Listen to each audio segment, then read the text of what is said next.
Lors du récent affrontement aérien de mai 2025 entre le Pakistan et l'Inde, la mise en échec de plusieurs avions indiens, dont potentiellement un Rafale, aurait été moins due à la supériorité d'un avion en particulier qu'à l'efficacité redoutable de la chaîne de destruction pakistanaise, selon Michael Dam,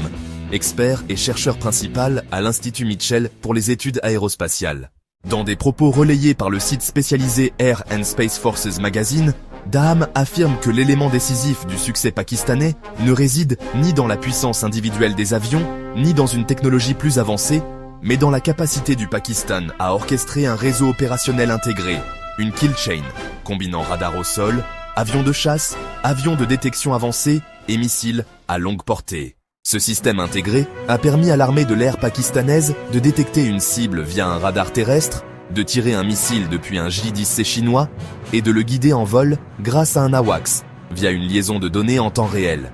Le missile en question serait un PL-15E, capable de frapper au-delà de la portée visuelle, ici à 182 km de distance, ce qui pourrait constituer un record mondial dans un tel engagement, bien que cela reste à confirmer. Certains rapports évoquent en effet qu'un Rafale indien aurait été abattu à cette distance inédite, démontrant que la supériorité opérationnelle ne dépend plus uniquement du chasseur, mais de la qualité de l'intégration système.